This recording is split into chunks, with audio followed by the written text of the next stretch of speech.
De longues courbes élancées, légères et libres comme l'air. Elles forment un étonnant bâtiment. C'est à se demander comment tient-il. Voici la bibliothèque de l'EPFL. L'idée novatrice et audacieuse de pouvoir librement circuler sous le bâtiment vient du bureau d'architecture japonais Sana. C'est un design intéressant, à la limite de l'irréalisable, un réel défi pour les ingénieurs chargés de sa construction. Nous allons vous présenter les principales contraintes physiques qui ont marqué la frontière entre l'imagination des architectes et ce que les ingénieurs ont réussi à concrétiser.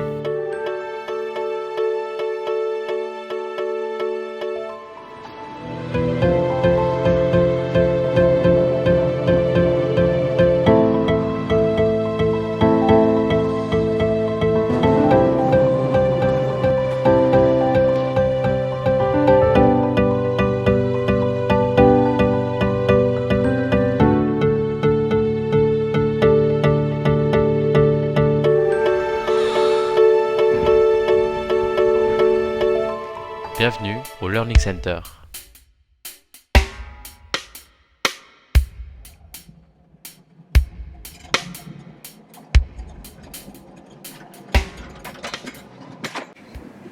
Le Learning Center est une grande dalle en béton avec deux vagues, deux coques pour utiliser un langage plus correct en architecture.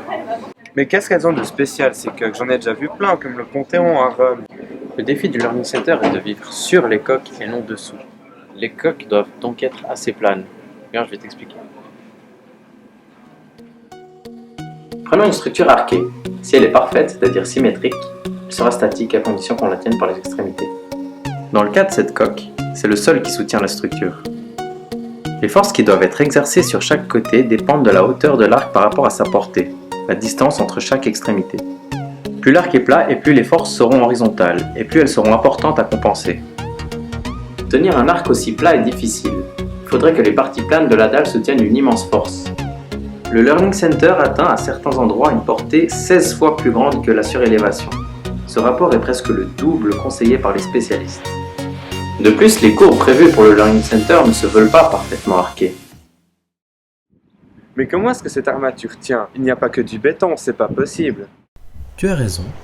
Un élément a soigneusement été caché pour ne pas nuire à la grâce du bâtiment. Notre expert va vous le présenter. Qu'est-ce qu'on a pu faire avec le Learning Center? Tout simplement, on dispose d'un tirant ici. Et si on regarde effectivement la coupe du Learning Center, nous avons cette grande coque ici qui est posée sur un bâtiment dans le sous-sol. Donc ça c'est le sol dans lequel il y a le parking. C'est-à-dire nous avons ici une dalle en béton armé dans laquelle on peut disposer des câbles de prépondérance. Ce sont des armatures très résistantes qui exercent une force qui garde l'arc en équilibre. Effectivement, les ingénieurs ont dû utiliser des arcs sous-tendus. Les arcs en béton armé sont renforcés par Un arc qui est dit sous-tendu. Ici, la ficelle fait office de tirant.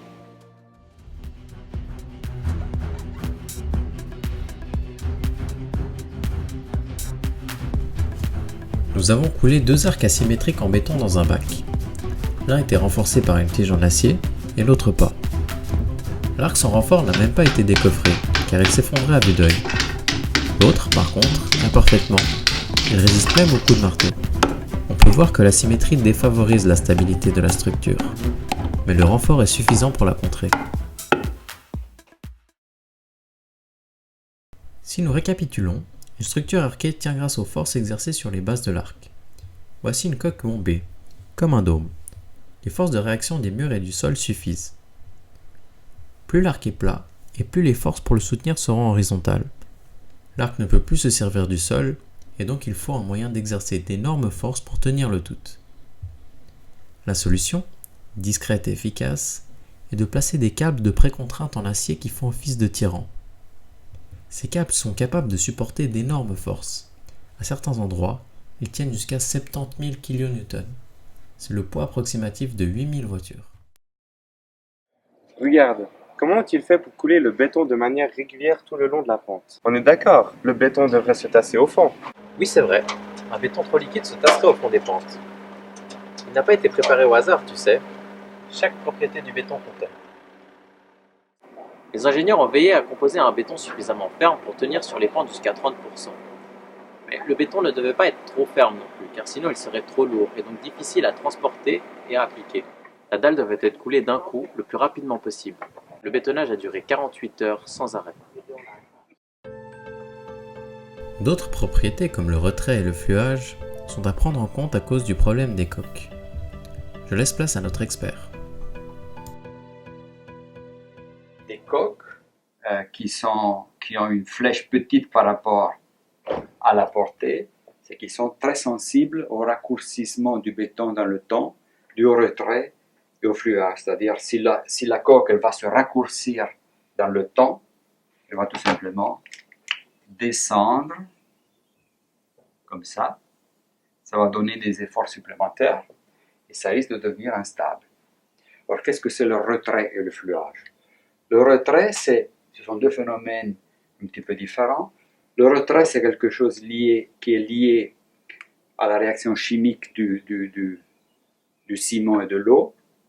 Avec le temps, l'eau va évaporer du béton et se lie aussi avec le ciment par réaction chimique, de sorte qu'il y a de moins en moins d'humidité dans le béton, et donc le béton va se raccourcir dans le temps.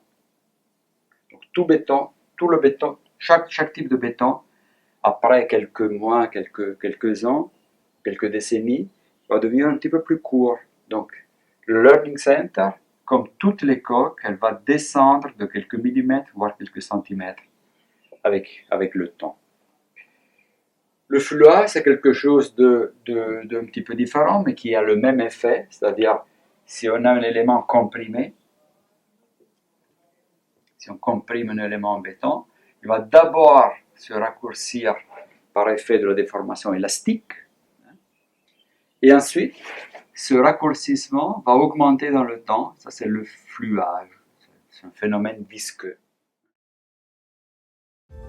Le design architectural pourrait s'étendre à l'infini s'il ne tenait qu'à l'imagination, mais les contraintes physiques imposent des barrières. Dans le cas du Learning Center, c'est la gravité ainsi que les propriétés physiques du béton qui ont influencé le dessin final du projet. Elles y ont apporté leur touche de réalisme en symétrisant les lignes du bâtiment. Ce réalisme a été compensé par la technique cachée et peu commune des arcs sous-tendus. Elle est venue redonner la légèreté tant souhaitée